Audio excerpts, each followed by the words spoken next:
तो आज हम लोग जो टॉपिक पढ़ने जा रहे हैं उसका नाम है ट्रैफिक इंजीनियरिंग। तो ये काफ़ी इम्पोर्टेंट टॉपिक है हमारा। इसमें आपको हर सेट में 1 से 2 क्वेश्चन ज़रूर ही मिलेंगे। 1 से 2 क्वेश्चन और 3 से 4 मार्क्स के क्वेश्चन ज़रूर ही मिलेंगे। इतना वेटेज किसी सब्जेक्ट का नहीं होता है। हाइड्रोलॉजी इरिगेशन से 3-4 पूरे सब्जेक्ट जैसे हाइड्रोलॉजी और इरिगेशन से 3-4 नंबर के क्वेश्चन भी नहीं आते हैं, लेकिन ये एक सिर्फ टॉपिक से आपको 3 से 4 मार्क्स के क्वेश्चन मिल रहा है और 2 क्वेश्चन मिल रहे हैं। ओके, 1 से 2 क्वेश्चन। तो ये काफ़ी हमें अच्छे से पढ़ना है। ज्योमेट्रिक डिज़ाइन भी इसी तरह इम्पोर्टेंट था, उसमें भी 3 से 4 मार्क्स के क्वेश्चन आ जाते थे। उसी तरह ये भी है ट्रैफिक, ये उससे थोड़ा और इम्पोर्टेंट है। अब सबसे पहले तो देख लेते हैं हमें ट्रैफिक इंजीनियरिंग में हमें पढ़ना क्या है। तो ट्रैफिक इंजीनियरिंग के 3 पार्ट हैं। पहला पार्ट है ट्रैफिक कैरेक्टरिस्टिक।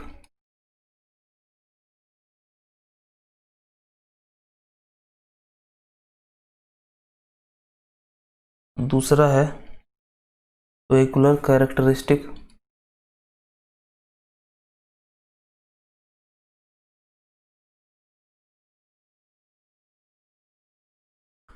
और तीसरा है वेहिकुलर कैरेक्टरिस्टिक नहीं, traffic studies and analysis. Traffic study and analysis. तीसरा है ट्रैफिक कंट्रोल डिवाइस।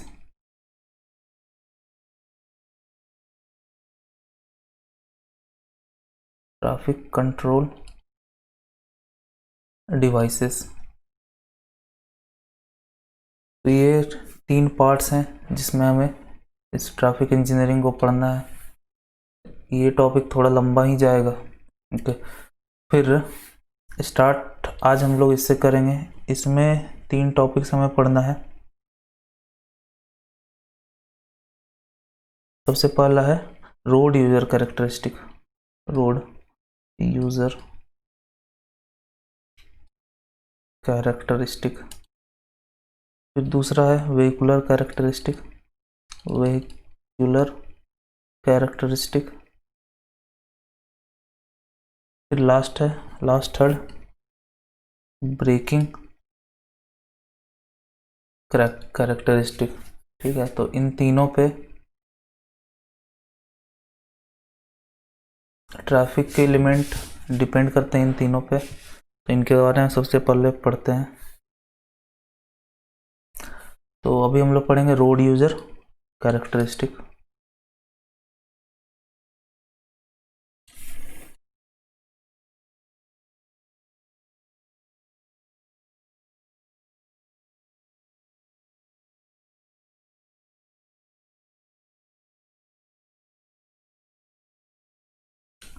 तो सबसे पहले ये जो हम लोग पढ़ रहे हैं वो इंसान से रिलेटेड चीज़ें हैं। Road user characteristic mainly driver से रिलेटेड। तो factor affecting road user characteristic क्या है? Factor affecting it. तो सबसे पहला है फिजिकल रीजंस होते हैं, लाइक विजन, हियरिंग स्ट्रेंथ,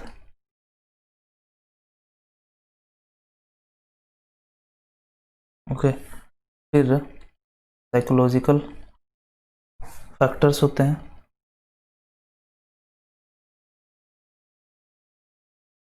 जैसे fear, anger, superstition, fear, anger, okay.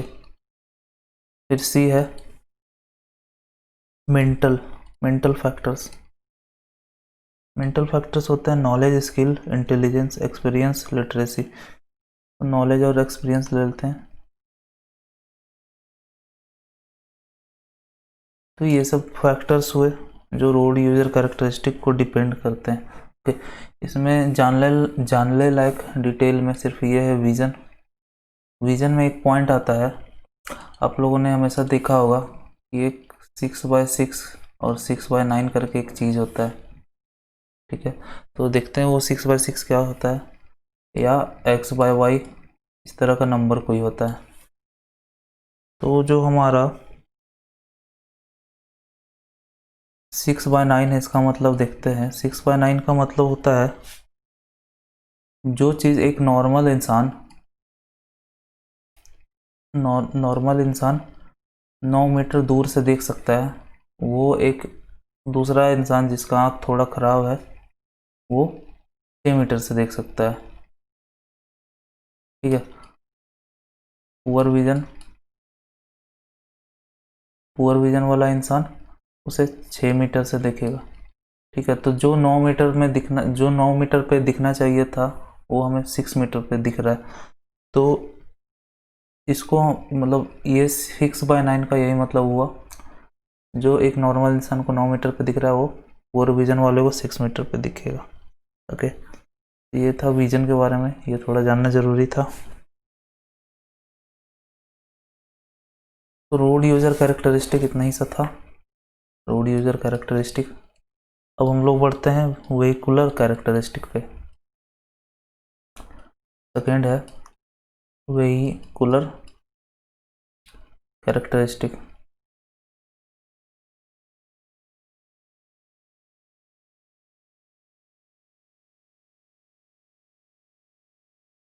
तो सबसे पहले हम लोग आते हैं डायमेंशन पे।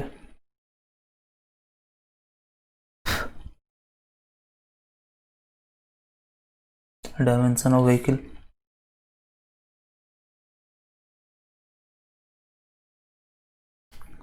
तो सबसे पहला आता है length of vehicle. Length of vehicle पर क्या डिपेंड करता है?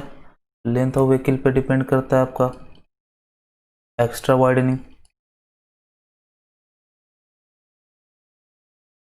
फिर टर्निंग रेडियस,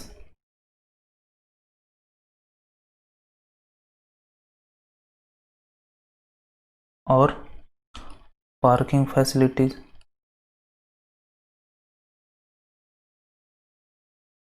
तो ये तो हुआ लेंथ हमारा। अब विथ की बात करें, विथ पे क्या क्या डिपेंड करता है? विथ पे डिपेंड करता है लेन विथ, सोल्जर विथ, और पार्किंग।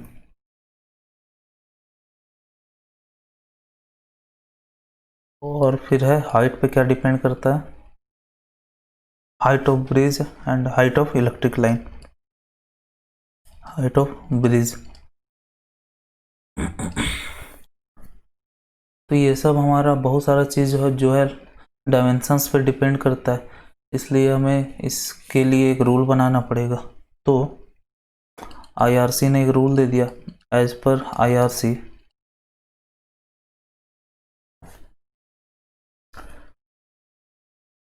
मैक्स लेंथ जो हो सकता है आपका, वो हो सकता है 18 मीटर। 18 मीटर से बड़ा व्हीकल नहीं हो सकता, ऐसा आईआरसी ने बोल दिया है। फिर है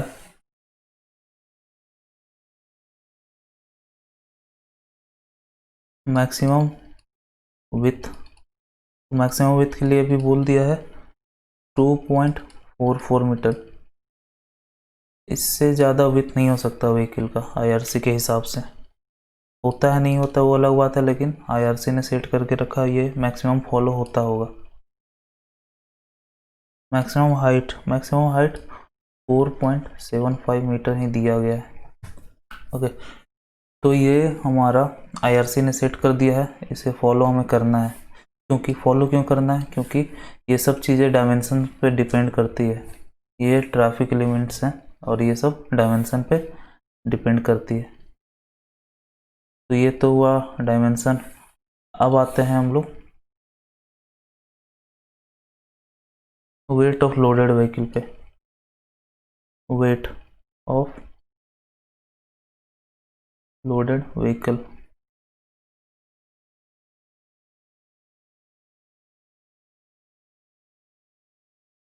तो ये हमारा क्या अफेक्ट करता है, it affect thickness of payment.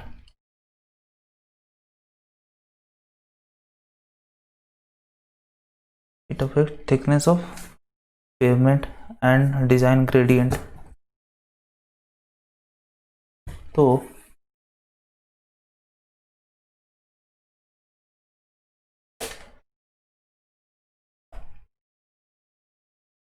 Suppose ये हमारा व्हीकल है,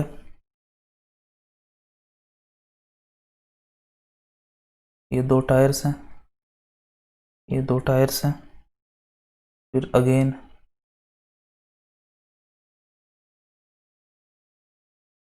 ये 2 टायर्स हो गए, फिर उसी तरह यहाँ पे 2 टायर्स हैं,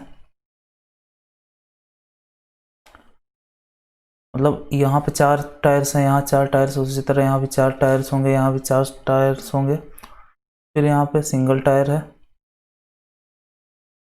डबल व्हील के सिंगल टायर है, ये भी डबल व्हील है। फिर शुरुआत में आप लोग देखते होंगे सिंगल व्हील का, ओके, तो ऐसा कुछ रहता है सबसे बड़ा।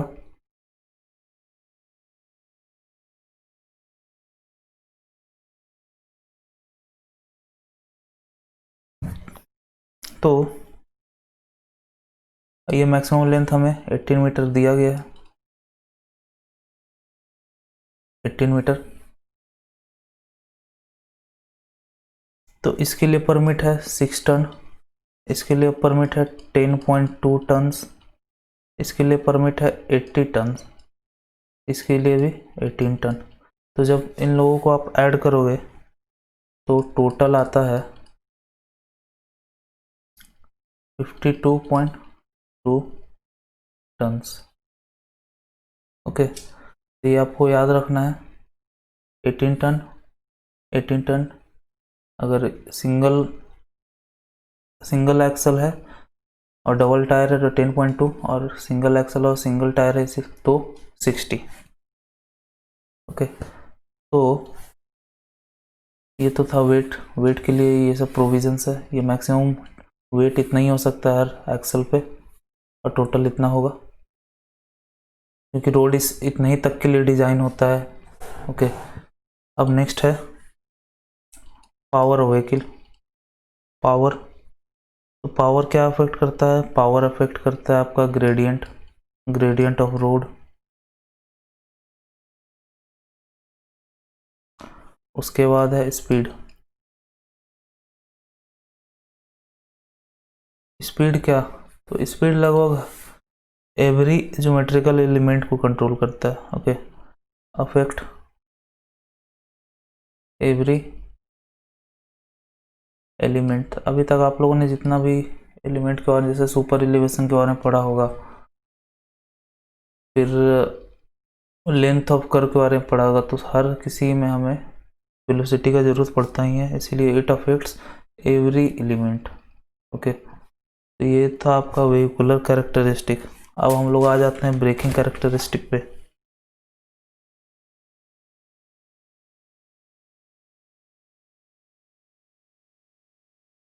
थर्ड है ब्रेकिंग।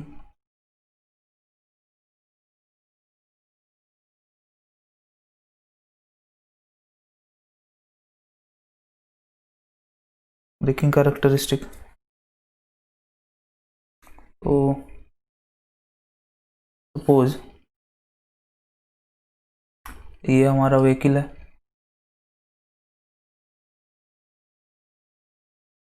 तो इसने ये 20 किलोमीटर से जा रहा है, ओके, और यहाँ पे इसने ब्रेक लगाया है, और यहाँ से यहाँ तक ब्रेक लगाने के बाद यहाँ से यहाँ ट्रैवल किया L, ओके, और T समय लगा इसको रुकने में। तो V हो गया वेलोसिटी, जिस स्पीड से चल रहा था, उसके बाद यहाँ पे आके उसने ब्रेक लगाया, ब्रेक लगा के इतना डिस्टेंस वो मूव किया ब्रेक लगाने के बाद, और टाइम रुकने में इसे टाइम T लगा, ठीक है। तो ये 3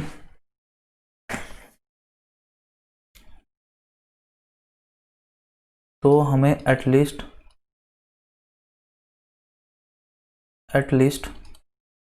2 out of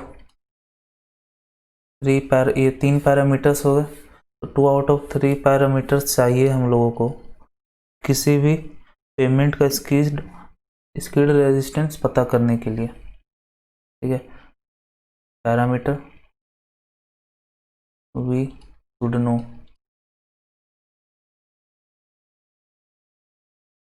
to find skid resistance. Skid resistance क्या होता है? बेसिकली रेजिस्टेंस एफ होता है, कोफिशिएंट ऑफ फ्रिक्शन। एक तरह से मान लीजिए कोफिशिएंट ऑफ फ्रिक्शन हम लोग को फाइंड करने के लिए एटलीस्ट 2 पैरामीटर्स चाहिए। ओके, तो अब देखते हैं, बढ़ते हैं हम लोग एफ को फाइंड करने की तरफ। तो सबसे पहले तो एफ कोफिशिएंट ऑफ फ्रिक्शन क्या होता है? कोफिशिएंट ऑफ फ्रिक्शन जनरली होता है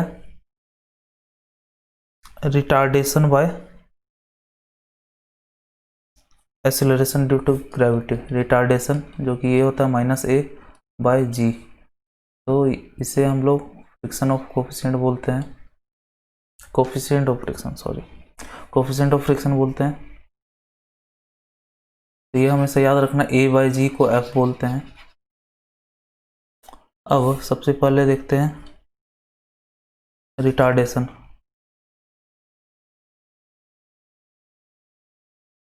रिटार्डेशन का मतलब होता है एक्सेलरेशन का उल्टा रिटार्डेशन होता है, तो एक्सेलरेशन का उल्टा तो -a। तो हम लोग जानते हैं 12th में हम लोगों ने पढ़ा है v-u/t = a। तो ये फाइनल है, ये इनिशियल है, ये टाइम t लगा। ओके, ये टाइम t लगा, तो फाइनल क्या है? 0। इनिशियल क्या था? v, capital V by t is equal to a। तो -1 हमारा क्या आया? -a आया, capital V by t। Capital V ये है हमारा बाय t। ठीक है, तो क्या है? इनिशियल स्पीड बाय टाइम अगर हम लोग कर दें तो ये हम लोग को रिटार्डेशन मिल जाता है। Okay,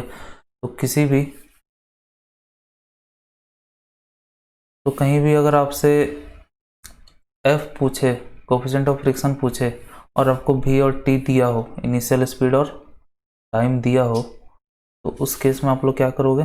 f is equal to -a/g, तो क्या हो जाएगा? v, capital V by t into g। ये हो गया v/tg।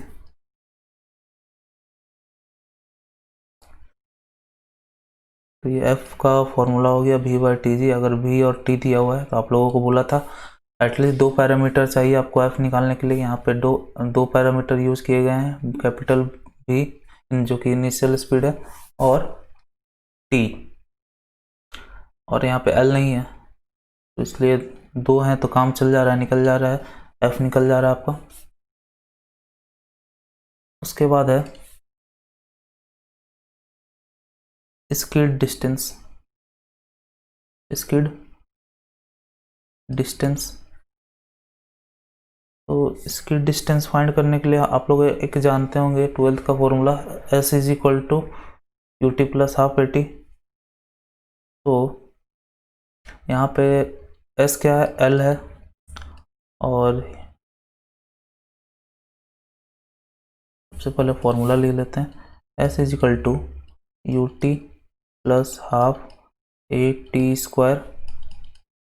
तो s क्या है? l है, u क्या है? Initial speed capital V, time क्या लगा? t प्लस हाफ, और a हमारा क्या है? जो भी हो, t² capital V t। a हमें यहाँ से पता चल गया था, यहाँ पुट कर देते हैं a -v/t t²। तो वी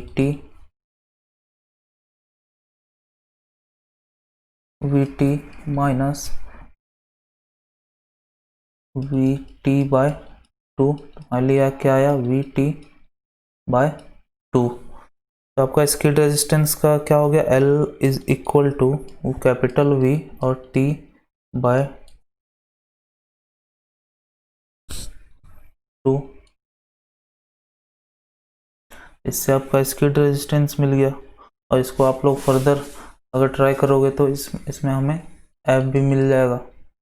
ओके,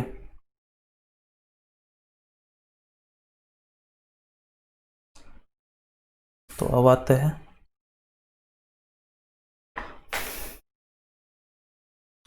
हैं स्किड रेजिस्टेंस पे।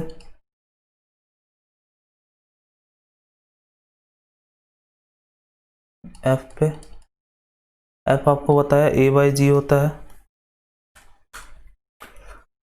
अब हमारा 12th में एक थर्ड फॉर्मूला पढ़ा होगा, v square minus u square is equal to 2AS। V क्या है 0, यू क्या है कैपिटल V का स्क्वायर,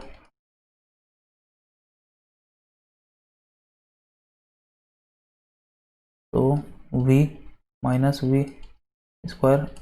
ए में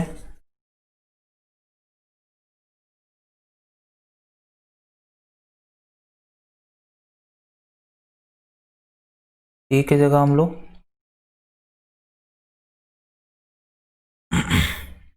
माइनस जी एफ पुट कर देते हैं, क्योंकि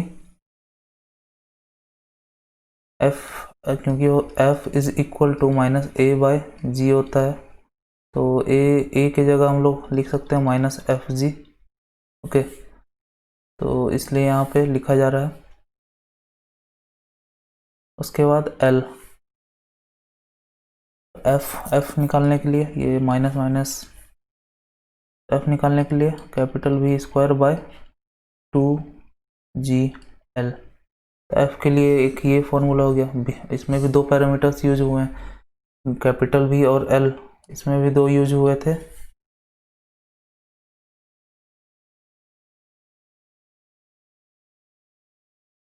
इसमें भी आपका यूज हुआ था वी बाय टी, यहाँ पे वी बाय एल। आप लोग चाहो तो अदर टू टर्म्स में निकाल सकते हो। ओके, तो ये था आपका स्किड रेजिस्टेंस। बेसिकली करना कुछ नहीं है इसमें, बस 12th वाला फॉर्मूला लगाना है और सब आंसर निकालना है। ओके, अब थोड़ा देख लेते हैं प्रॉब्लम। तो प्रॉब्लम है, हमें एफ फाइंड करना है, कोफिशिएंट ऑफ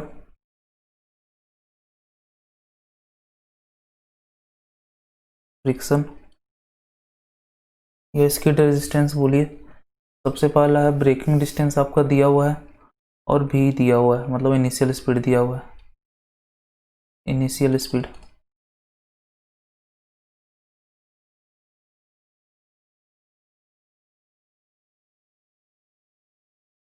तो आपका एस दिया हुआ है और बी दिया हुआ है, कैसे फाइंड करेंगे। सबसे पहले तो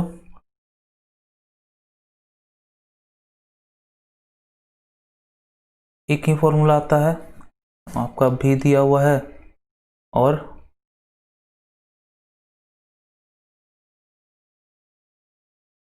एल दिया हुआ है। एक फॉर्मूला आता है मन में, v square minus u square is equal to 2AS। V square आपका 0 है, ओके, और 0.278 into 30 square is equal to 2।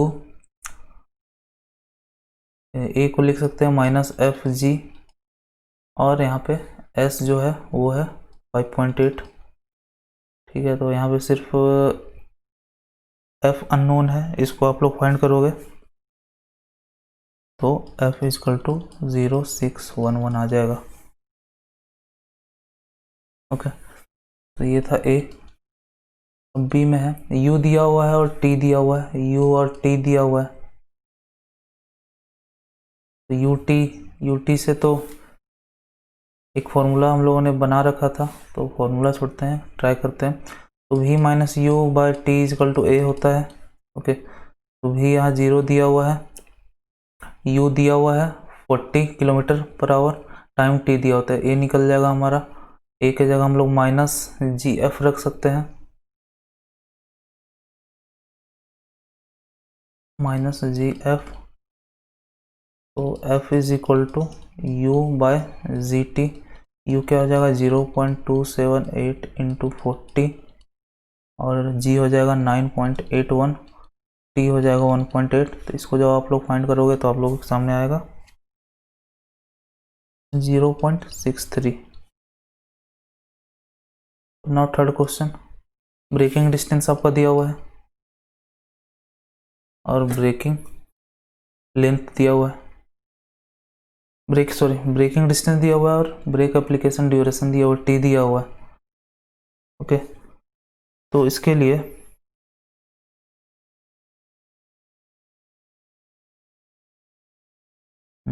L T, तो इसके लिए वैसा कुछ इक्वेशन, सब इक्वेशन में ज़रूरत पड़ेंगे। तो सबसे पहले हम लोग यू निकालते हैं, s is equal to u t by 2। तो हमारा ये दिया हुआ है, एल दिया हुआ है, एल और टी दिया हुआ है। तो यू हम लोग निकाल लेंगे। तो यू जब आप लोग कैलकुलेट करोगे तो आएगा 10। ओके, नाउ अब हम लोग को u मिल गया, तो हम लोग कर सकते हैं v square minus u square is equal to 2as। तो भी हमारा 0 होगा, फाइनल 0 है हमेशा।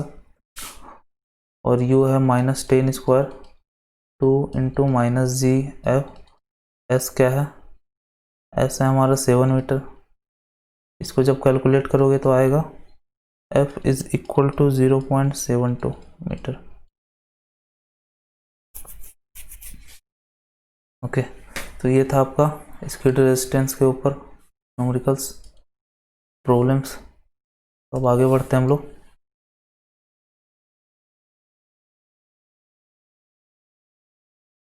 ये था ब्रेकिंग कैरेक्टरिस्टिक। तो हम लोगों ने इसे कंप्लीट किया, इसे कंप्लीट किया, इसे कंप्लीट किया। अब ट्रैफिक स्टडी एंड एनालिसिस देखते हैं, एनालिसिस। तो सबसे पहले देखते हैं इसमें हमें पढ़ना क्या क्या है। सबसे पहला तो है traffic volume study, traffic volume study. उसके बाद traffic flow and capacity analysis, traffic flow and capacity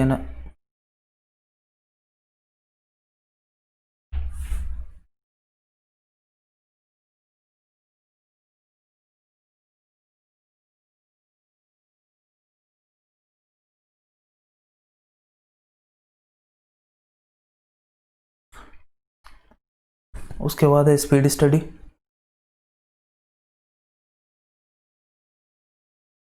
उसके बाद है O and D study, O and D study.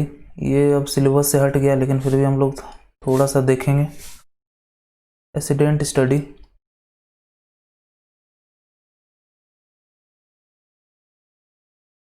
और पार्किंग स्टडी, ये भी अब हट गया है, पार्किंग स्टडी भी हट गया है। लेकिन थोड़ा थोड़ा हम लोग टच लेके आगे निकल जाएंगे क्योंकि अदर्स एग्जाम में आते हैं।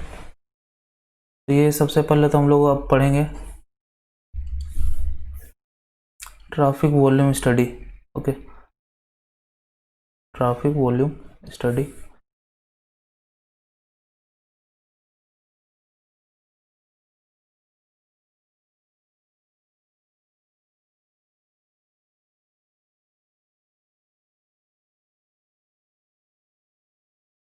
यहाँ से ट्रैफिक का इम्पोर्टेंट पार्ट शुरू हो रहा है। ओके, तो सबसे पहले जानते हैं ट्रैफिक वॉल्यूम क्या होता है। तो फर्स्ट हम लोग अभी पढ़ रहे हैं basic terms. Okay, basic terms जो यूज होंगे इस पूरे चैप्टर में, बेसिक टर्म्स। तो सबसे पहला आता है ट्रैफिक वॉल्यूम और फ्लो, दोनों एक ही चीज़ है, ट्रैफिक वॉल्यूम और फ्लो। इसका यूनिट है हमारा व्हीकल पर आर। ओके, तो सपोज ये हमारा रोड है और इससे व्हीकल पास हो रही है,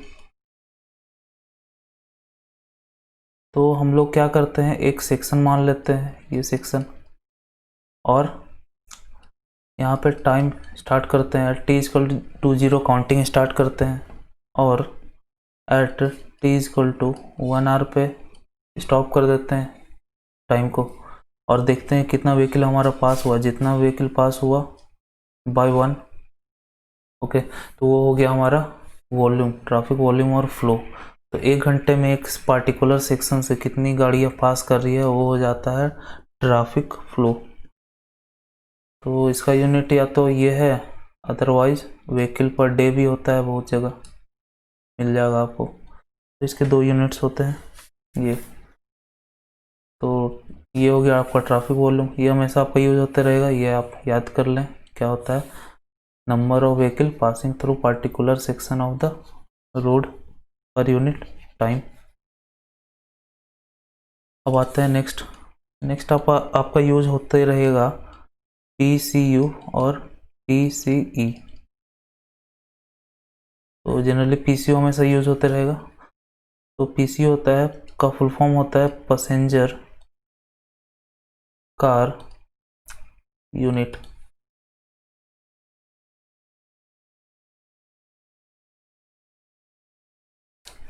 तो अब प्रॉब्लम क्या होता है हमें, सबसे पहले इस रीज़न क्या है इसके आने का, इसके डेवलप होने का। तो एक रोड पे बहुत तरह की गाड़ियाँ होती है, ओके, कोई ट्रक होता है, कोई कार होता है, कोई बाइक होता है, कोई बुल्लो कार्ट होता है, ओके, कोई बुल्लो कार्ट होता है, कोई ऑटो होता है, अलग अलग तरह की गाड़ी, कोई ट्रेलर होता है, कभी कुछ होता है। तो उस केस में हम लोग को वॉल्यूम, डेंसिटी, कैपेसिटी वगैरह निकालने में बड़ा प्रॉब्लम होता है, ओके। एक तरह से बोला जाए तो ये व्हीकल तो एक ही है, लेकिन इनका बिहेवियर बहुत अलग अलग है। किसी का बिहेवियर आपका, मतलब किसी ट्रक, कोई बहुत बड़ा ट्रक है, वो आपके कंबाइंड 4 कार के बराबर बिहेव करता है। कोई आपके पास बाइक है तो वो बहुत कम स्पेस लेता है, बहुत कम करता है, वो आधे कार के बराबर जगह लेता है। तो इस तरह करके हमें बहुत प्रॉब्लम होता है जब बहुत अलग अलग टाइप की अगर व्हीकल मूव कर रही है रोड पे। तो हम लोग क्या करते हैं, जितने टाइप की भी व्हीकल हैं उसे हम एक नंबर असाइन करते हैं, ओके। उनके स्पीड और उनके लेंथ पे डिपेंड होता है वो पैरामीटर, वो नंबर, ओके। तो देखते हैं क्या है।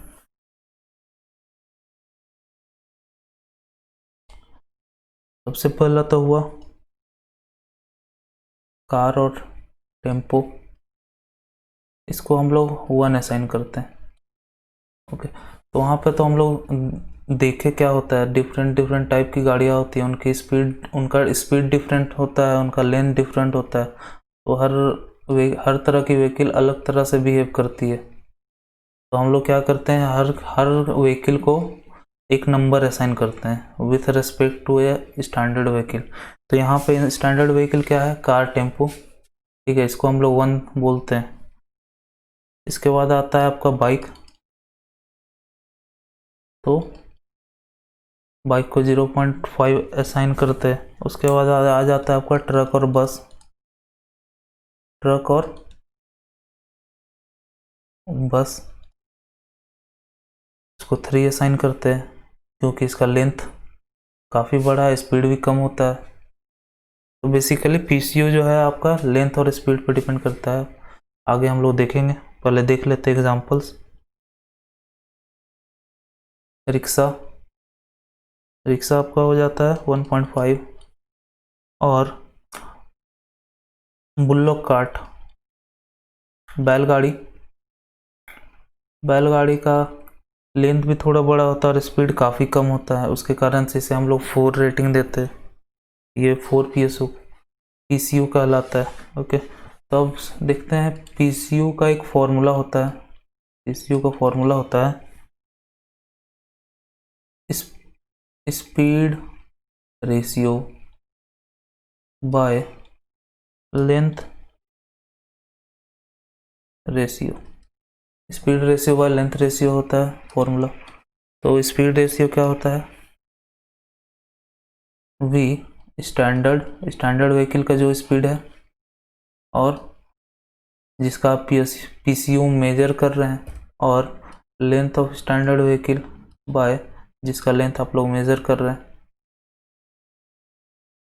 तो बेसिकली पीसीयू जो हो गया वो इनवर्सली प्रोपोर्शनल टू वेलोसिटी हो गया। वेलोसिटी कम है तो पीसीयू ज़्यादा होगा, और पीसीयू आपका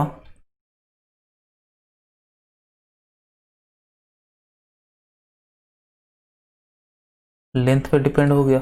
लेंथ ज़्यादा तो पीसीयू ज़्यादा, लेंथ कम तो पीसीयू कम। उसी तरह वेलोसिटी ज़्यादा तो पीसीयू कम, और वेलोसिटी कम तो पीसीयू ज़्यादा। तो इसे हम लोग याद करेंगे। एक छोटा सा एग्जांपल लेते हैं।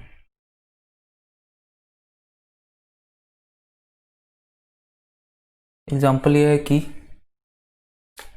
जो कार है, जो हमारा स्टैंडर्ड व्हीकल होता है कार और टेम्पो, उसका लेंथ हमारा दिया हुआ है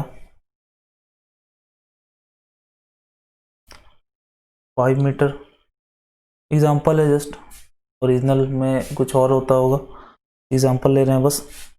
और उसका व्हीकल हमारा दिया हुआ है, और सॉरी स्पीड हमारा दिया हुआ है 80 kmph।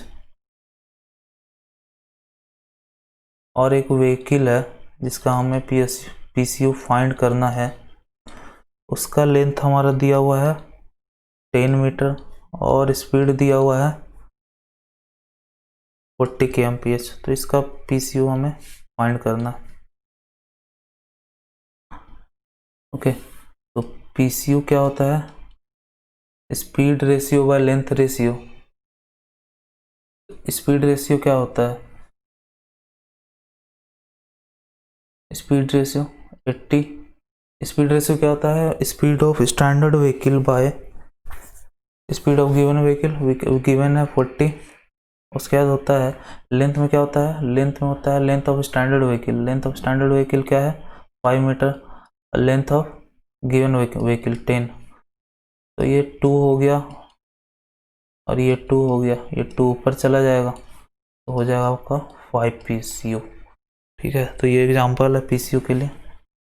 पीसीयू आप लोगों को समझ में आ गया होगा। पीसीयू एक नंबर है जो हम लोग असाइन करते हैं depending upon its length and speed, length and speed. ये सब याद हो ही गया होगा। बाइक का 0.5 होता है क्योंकि लेंथ भी छोटा है और स्पीड भी ज़्यादा है। कार ट्रक और बस का आपका 3 होता है, रिक्शा का 1.5 होता है, बुल्लोक कार्ट का 4 होता है। तो ये था पीसीयू। ओके, तो वॉल्यूम में हमारा इतना ही यूज होता है। अब देखते हैं हम लोग मेजरमेंट कैसे करते हैं।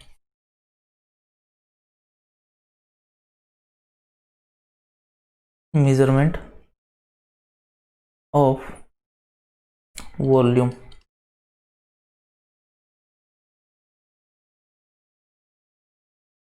तो सबसे पहला तो इसका दो मेथड है।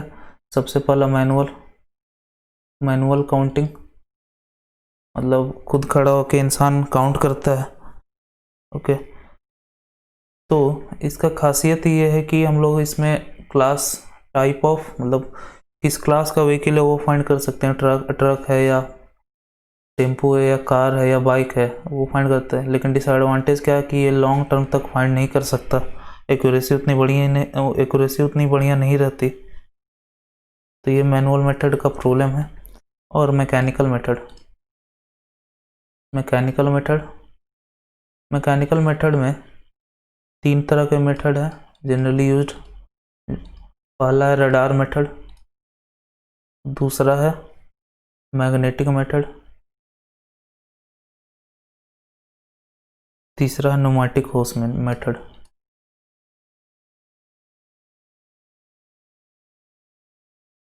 बस नाम याद रखेंगे, मैनुअल मेथड होता है, मैकेनिकल मेथड होता है, मैकेनिकल मेथड में ये होता है, ये 3 होते हैं। ओके, बस नाम याद रखेंगे।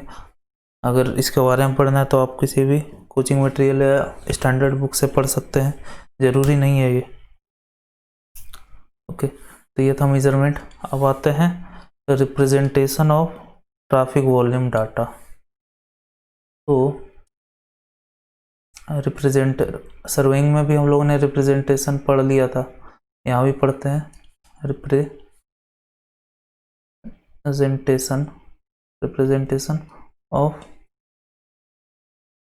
डाटा। तो डाटा जो हम लोगों को मिलता है वो किस किस फॉर्म में हम लोग रिप्रेजेंट करते हैं, किस किस फॉर्म में होता है वो देखते हैं। तो सबसे पहला तो टर्म है AADT।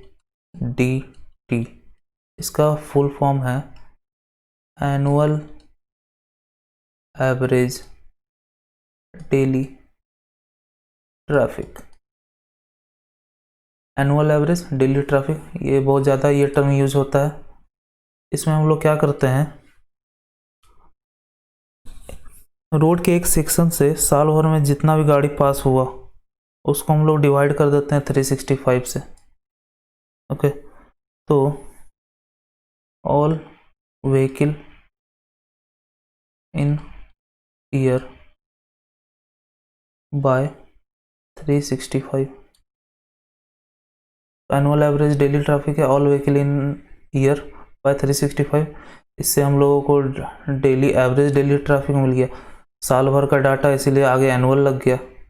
ओके, तो ऐसे याद करना है, एनुअल है मतलब 365 होगा, एवरेज डेली है मतलब डेली का ट्रैफिक होगा,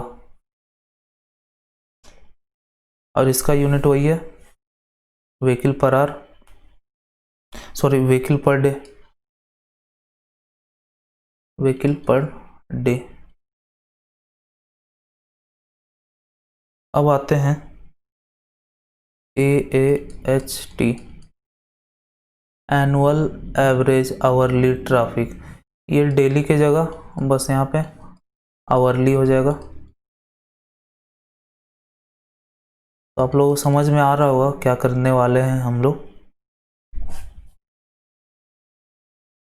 एनुअल है मतलब पूरे एरिया, पूरा ईयर का डाटा लेंगे। आवरली है मतलब 365 डेज हो गया, अब आवरली है तो 24 से इंटू कर देंगे। Whole vehicle in year. Okay, तो AAST क्या हो गया, AAST is equal to AADT by 24 simply, और इसका यूनिट क्या हो जाएगा vehicle per hour. Now third data is AAWT, annual average weekly traffic. ठीक है, तो वीकली ट्रैफिक में मेनली जो हमारा ट्रैफिक होता है वो वीक डेज में होता है, जैसे मंडे से फ्राइडे तक होता है। सैटरडे और संडे वीकेंड्स में आ जाता है, इसमें ट्रैफिक नहीं होता है, तो इसलिए हम लोग all vehicle in weekdays by 260 weekdays होते हैं एक साल में, इसका भी होगा व्हीकल पर डे। ठीक है, यहाँ पे वीकली है लेकिन यहाँ पे हम लोग डे में निकाल रहे हैं, वीक डेज में, ये ध्यान देना, वीकली है लेकिन वीक डेज में निकाल रहे हैं, यहाँ व्हीकल पर वीक में नहीं है। यहाँ पे आवरली था तो यहाँ भी आवर है, यहाँ पे डेली था यहाँ तो यहाँ डे है, लेकिन यहाँ वीकली है तो यहाँ डे ही है, ये याद रखना है। फिर है ADT, सिर्फ ADT होता है average daily traffic, average daily traffic.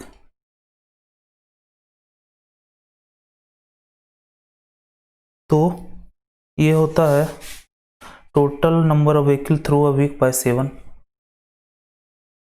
तो ये आपका था ये हमेशा ये दो टर्म्स है जो हमेशा यूज होते हैं, ADT और ADT। तो डिफरेंस क्या है, इसमें हम लोग पूरे ईयर का डाटा लिए उसको 365 से कर दिए, लेकिन ADT में क्या किया, ADT में हम लोग सिर्फ एक वीक का डाटा लिया और उसको वीक 7 से डिवाइड किया। Okay, all vehicle in a week by 7, all vehicle in a week by 7। तो ये दो डाटा हमेशा यूज होता है, याद रखना है। ADT और ADT में क्या डिफरेंस है, ADT में हमारा पूरा ईयर का, यहाँ पे एनुअल है वो याद रखना है। तो एनुअल मतलब पूरे ईयर का हम लोग डाटा लेते हैं, यहाँ पे सिर्फ ADT है, कोई एनुअल नहीं है, तो यहाँ पे वीक का डाटा लेते हैं, एक वीक का डाटा लेते हैं और उसको 7 से डिवाइड करते हैं। डिफरेंस बस, सिमिलैरिटी बस यही है कि हम लोगों को दोनों में डेली ट्रैफिक मिलता है, और डिफरेंस बस यही है कि ये एनुअल डाटा और ये वीकली डाटा है। ओके, तो ये हुआ रिप्रेजेंटेशन ऑफ डाटा। उसके बाद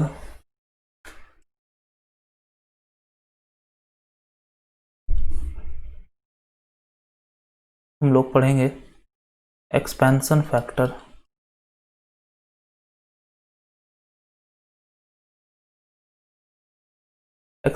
एक्सपेंशन फैक्टर एक नंबर है, ओके, जो हम लोगों को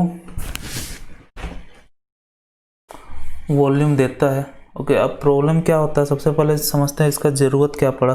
ज़रूरत ये पड़ा कि हम लोग जब काउंट करते हैं, ओके, किसी रोड को डिज़ाइन करना है, उसके लिए हमें ट्रैफिक का ज़रूरत पड़ेगा, कितना ट्रैफिक आ रहा है। तो अब हमें डिज़ाइन जल्दी से करना है, उसके लिए हम लोग साल भर मॉनिटर नहीं कर सकते हैं। ओके, सिंपली हम लोग क्या करेंगे, एक दिन करेंगे या एक वीक हम लोग मॉनिटर करेंगे, उससे हम लोग साल भर का डाटा निकाल देते हैं तुरंत, और उसके बाद तुरंत डिज़ाइन कर देते हैं। तो वो एक वीक से साल भर का डाटा निकालने के लिए जो टर्म यूज होता है वो होता है एक्सपेंशन फैक्टर। वीक वाला डाटा में एक्सपेंशन फैक्टर मल्टीप्लाई करके हम लोग ईयर वाला डाटा निकाल लेते हैं। ओके, तो डे से वीक भी निकाल सकते हैं या डे से ईयर भी निकाल सकते हैं, कुछ भी, लेकिन हम लोग एक्सपेंशन करने में मदद करता है, तुरंत हम लोगों को बड़ा डाटा दे देता है बिना मेहनत किए, और ये लगभग एक्यूरेट ही होता है, हल्का फुल्का डिफरेंस होता है। ठीक है, तो अब हम लोग टर्म की तरफ बढ़ते हैं। सबसे पहला टर्म है HEF, hourly expansion factor. Hourly expansion factor.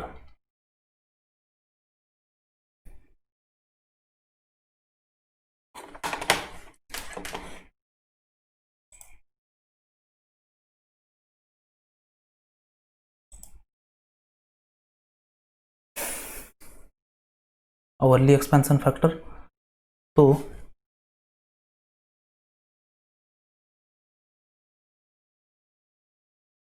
Hourly expansion factor होता क्या है, आवरली एक्सपेंशन फैक्टर होता है total traffic for a day by total traffic in a day by total traffic in a hour, in hour, in particular our.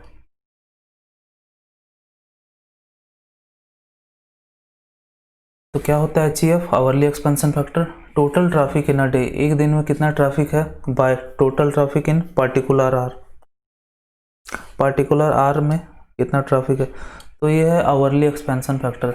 इसका मतलब ही हमें our को expand करना है। ओके, आवर वाले डेटा को हम लोगों को डे में एक्सपेंड करना है। तो क्या करेंगे हम लोग, HEF को फाइंड करने के लिए पूरे दिन भर का एक डाटा लेंगे। ओके, मंडे हुआ, मंडे को हम लोग सुबह से लेके रात तक पूरे 24 घंटा हम लोगों ने मॉनिटर किया, कुछ डाटा आया। उसके बाद उस डाटा में 24 घंटे में जो घंटे में सबसे ज़्यादा ट्रैफिक था उसे हम लोग ले लेंगे और दोनों को डिवाइड कर देंगे, जो आएगा वो आवरली एक्सपेंशन फैक्टर है। ये फर्दर हमें क्या हेल्प करेगा, ये हमें बस हेल्प करेगा, हम लोग बस पीक आवर के समय निकाल लेंगे, उसको मल्टीप्लाई कर देंगे उस फैक्टर से, तो हम लोग को अदर डे के लिए भी मिल जाएगा। मान लीजिए ट्यूसडे में हम लोगों को पता है कि 1 से 2 के बीच होता है, या 12 से 1 के बीच होता है, या 2 से 3 के बीच होता है सबसे ज़्यादा ट्रैफिक, या शाम को होता है। तो हम लोग निकाल लिए 2-4 घंटे का, उसमें से जो हाईएस्ट था उसको मल्टीप्लाई कर दिए आवरली एक्सपेंशन फैक्टर से, तो हम लोग को उस डे का ट्रैफिक मिल गया, ट्यूसडे को भी, उसी तरह वेडनेसडे को भी, उसी तरह हर दिन हम लोग कर लेंगे। तो ये फ़ायदा होता है आवरली एक्सपेंशन फैक्टर का। ओके, तो हम लोग देख रहे हैं कि जहां हम लोग को 24 घंटा मॉनिटर करना पड़ता था, यहाँ पे 3-4 घंटा ही मॉनिटर कर रहे हैं हम लोग, तो समय और एफर्ट दोनों बच रहा है। उसके बाद है DEF, daily expansion factor. Daily expansion factor तो समझ रहे होंगे, डे को एक्सपेंड करना है, किसमें करना है, वीक में करना है। ओके, डेली ट्रैफिक को वीकली ट्रैफिक में कन्वर्ट करना है। तो उसके लिए हम लोग क्या करेंगे, पूरे वीक का ट्रैफिक एक बार हम लोग काउंट करेंगे, whole week traffic,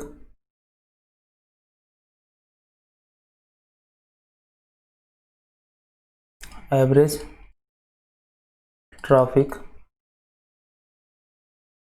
for particular day. ये भी इसी तरह डे का डाटा को वीक में कन्वर्ट कर देंगे हम लोग। ये हो गया डेली एक्सपेंशन फैक्टर। अब है MEF,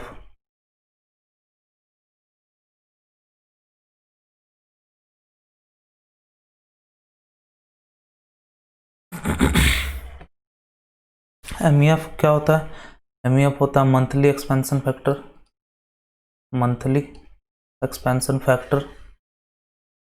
ये क्या होता है, ये होता है simply AADT by ADT, average annual daily traffic by ADT। यहाँ पे हम लोग मंथली एक्सपेंड कर रहे हैं, लेकिन यूज हो रहा है हमारा एवरेज डेली ट्रैफिक। ओके, ये याद रखना है, मंथली एक्सपेंशन फैक्टर में मंथ वाले डाटा को नहीं करेंगे, मतलब डेली डाटा को ही करेंगे।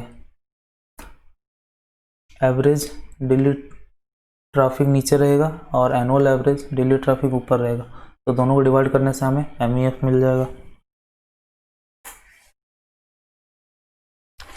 ओके,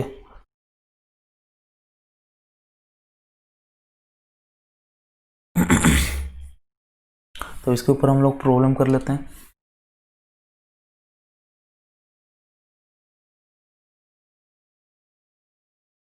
तो ये है हमारा प्रॉब्लम। टाइम पीरियड आपको दिया हुआ है 8 से 9, 9 to 10, 10 to 11, व्हीकल आपका दिया हुआ है, और आवरली एक्सपेंशन फैक्टर दिया हुआ है। ओके, आवरली एक्सपेंशन फैक्टर दिया हुआ है, तो आप लोग क्या करोगे, एवरेज आवरली ट्रैफिक निकाल लोगे, और आपका डेली एक्सपेंशन फैक्टर दिया हुआ, मंथली एक्सपेंशन फैक्टर दिया हुआ, और क्या फाइंड करना है, AADT। ओके, तो चलिए फाइंड करते हैं। तो सबसे पहले एवरेज आवरली फाइंड कर लेते हैं, average hourly traffic, average hourly traffic कैसे होगा, दिस इंटू दिस,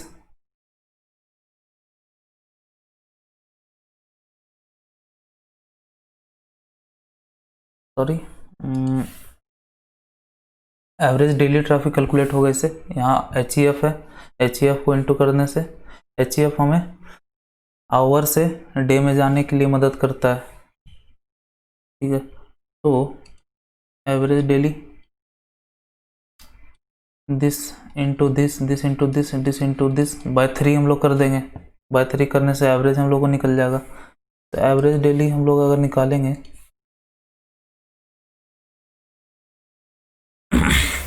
तो क्या है 500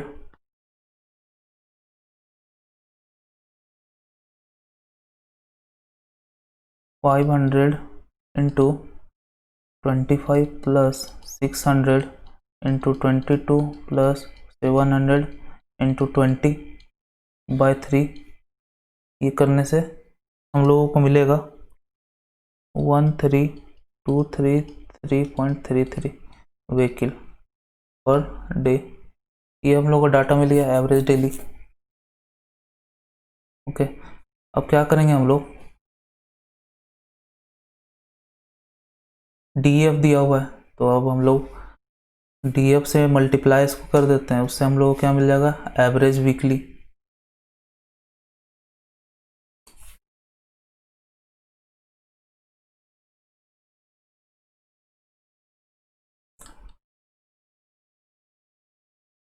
एवरेज वीकली ट्रैफिक तो 13233.33 इंटू 7.9, इससे जो भी डाटा आएगा वो हमारा व्हीकल पर वीक में आएगा। ओके, तो अब हमारे पास डाटा बचा ये एम ई एफ। तो एम ई एफ क्या होता है, एम ई एफ होता है A D T by A D T. हमें ये फाइंड करना है, ये दिया हुआ है और ये निकाल लेंगे तो ये मिल जाएगा हम लोगों को। तो ए डी टी निकाल लेते हैं। ए डी टी क्या होगा, ए डी टी होगा, ये व्हीकल पर वीक दिया हुआ ही है 13233.33 इंटू 7.9, इसको डिवाइड कर देते हैं 7 से, तो एवरेज, तो हम लोगों को ए डी टी मिल जाएगा। फिर इसको डिवाइड करेंगे तो हमारा आ जाएगा 14934.76। ओके, इसको फिर अगर हम लोग एम ई एफ से मल्टीप्लाई कर देंगे तो ए डी टी मिल जाएगा। तो A D T is equal to M E F into A D T. M E F कितना है हमारा 1.5 इंटू 14934.76, तो ये आपका कितना आ गया 22402.143। तो ये ए डी टी था। ओके, तो ये प्रॉब्लम था हमारा रिप्रेजेंटेशन ऑफ डाटा के ऊपर। ओके, तो ये काफ़ी बड़ा टॉपिक है, इसके काफ़ी पार्ट्स बनेंगे। इस लेक्चर के लिए इतना ही था। चलिए।